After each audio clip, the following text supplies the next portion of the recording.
Sutradara Refly Harun ini kemudian langsung secara tegas membentengi dirinya sendiri gitu ya, dan menyebut menolak dikatakan sebagai pendukung Roy Suryo CS mengenai tudingan ijazah palsu. Refly Harun ini mengaku bahwa dirinya tidak ingin dilibatkan Tribuners dengan Roy Suryo, yang mana Refly Harun ini juga terlihat ingin menjauh begitu ya dari kasus Roy Suryo CS ini. Refly Harun ini sendiri mengklaim bahwa dirinya ini pengamat begitu ya, bukan bagian dari orang-orang yang memang masuk dalam pembahasan mengenai ijazah palsu tersebut. Refly Harun ini juga menegaskan bahwa dirinya memang bukan pendukung dari Roy Suryo, tidak ingin disebut sebagai pendukung Roy Suryo. Refly juga mengklaim dirinya hanya sebagai pengamat ijazah palsu saja. Dalam wawancara di publik yang mana yang kata kawan ini? Nggak ngerti aku. Publik yang di belakang samping-sampingnya aja kali. Gitu loh. Jadi memang tukang klaim, tukang tuduh, tukang sana. Nah, kalau sekarang, apakah Roy Suryo akan menuju rumah barunya setelah dinyatakan ijazahnya itu adalah asli oleh Bareskrim? Kan pasti ada tindak lanjut dong ya. Apalagi katanya Pak Jokowi itu nggak mau memaafkan. Wah, seru nih. Gimana ya nasib Tifa, Roy Suryo, dan yang lain-lainnya yang katanya membela rakyat itu? Akankah mereka menuju rumah baru? Bareskrim Polri sudah menyatakan bahwa ijazah Bapak Joko Widodo atau Bapak Jokowi itu asli. Salam APBN, ambil positif, buang negatif. Gua kira ini permasalahan buntut ijazah asli atau palsu udah selesai, ternyata masih berlanjut. Setelah 10 tahun Bapak Joko Widodo menjabat menjadi presiden ke-7 di Indonesia ya, 10 tahun, 2 periode, bukan waktu yang singkat dan bukan waktu yang mudah ya, dipertaruhkan dengan 1 lembar ijazah. Selama ini lu pada kemana aja? PDIP sempat menyebut kalau misalkan yang ijazahnya asli itu tinggal tunjukkan aja, nggak perlu sampai repot sebagai pergi. Mungkin bisa ada tanggapan Pak Jokowi? Saya itu sebetulnya sedih kalau proses hukum mengenai ijazah ini maju lagi ke tahapan berikutnya. Saya kasihan, tapi ya ini kan sudah keterlaluan, jadi ya kita tunggu proses hukum selanjutnya. Ya, saya rasa itu aja. Pak Joko Widodo itu seharusnya sudah bisa pensiun dengan tenang, dengan nyaman, dengan aman, menghabiskan waktu bersama istri, bersama cucu, ya. Tapi ini nih, orang-orang ini nih, ribet banget perkara selembar ijazah. Pak Joko Widodo itu ya, udah dari zaman jadi wali kota, gubernur, sampai presiden 2 periode, kagak ada yang masalahin ijazah. Lah, gue mau tanya, emang kalau mau jadi wali kota atau mau jadi gubernur, itu kagak pakai ijazah? Apa bagaimana? Partainya gimana? Kenapa nggak ada yang mempertanyakan ke partainya gitu loh? Kenapa semuanya mengarah ke Pak Jokowi gitu loh? Apa ini partainya juga mau ngomong, saya ditipu oleh Bapak Jokowi? Masa mau ngomong gitu setelah bertahun-tahun menaungi gitu loh? Dan 10 tahunnya Pak Jokowi itu bener-bener gak ada yang dianggap emang sama rakyat, hah? Gimana sih? Gue mau nanya deh, hasil kerja Pak Joko Widodo tuh udah banyak banget nih ya, gue tayangin deh di sini. Lu liatin satu-satu, mulai dari infrastruktur dan yang lain-lainnya. Udah kayak gini masih lu pertanyakan ijazahnya. Ijazah S1 tahun 1900 berapa itu masih lu pertanyakan. Lah gantian deh gue nanya, lu pada udah jadi S1, yang udah punya sarjana nih udah jadi apa? Ini ya.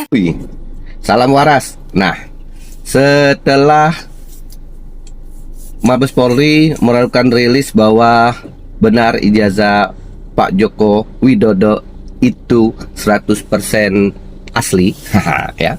Jadi banyak masyarakat itu sudah mendapat ketenangan dan senang lah ya. Jadi tinggal dari pihak sebelah sana yang menuduh bahwa ijazah itu palsu, yang sibuk mengklarifikasi ke sana kemari, minta perlindungan lah ke Komnas HAM, ke mana ya, nanti ke Bareskrim kan nggak percaya, sekarang itu ke Komnas HAM, nanti Komnas HAM mengeluarkan pernyataan pasti membela Pak Jokowi, itu tidak percaya juga, dan akhirnya mereka ini akan mengadu ke apa? Mahkamah Internasional. Helah, Mahkamah Internasional mana ada orang mau ngurusin ijazah di dalam negeri orang itu, apalagi sudah pernyataan dinyatakan benar. Nah, mereka ini sibuk memklarifikasi karena ya mereka sudah takut untuk dihukum karena atas tuduhan itu. Nah, berbagai macam cara yang mereka lakukan. Nah, seperti ya, mereka ini memanfaatkan lansia-lansia nih. Ada fittingnya nih. Kita tonton sebentar ya. Apa yang akan kita bahas hari ini? Satu adalah tentang bagaimana para aktivis, pejuang-pejuang kita yang hari ini dipanggil di Polda. Tim TPUA tolong berikan bukti bahwa dia, Jokowi, pernah kuliah di UGM. Kapan dia kuliah di UGM? Jurusan apa di UGM? Apa nggak malu ke luar negeri? Tolongnya Pak Prabowo segera putus mata rantai beliau dengan Mulyono. Tapi saya pernah baca di YouTube, kok dilempar ke Dari Aliansi Rakyat Menggugat,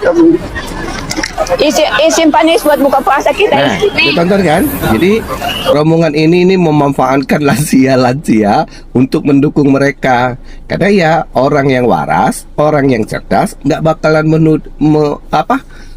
mendukung mereka. Hanya emak-emak yang kurang kerjaan. Kalau demo dikasih 50k plus plus nasi bungkus lah. Udah tuh yang bilang ya gorengannya disimpan buat buka puasa. Nah itu kan sudah menunjukkan sekali bahwa nyata benar mereka itu dibayar. Kalau nggak dibayar, siapa mau lah emak-emak.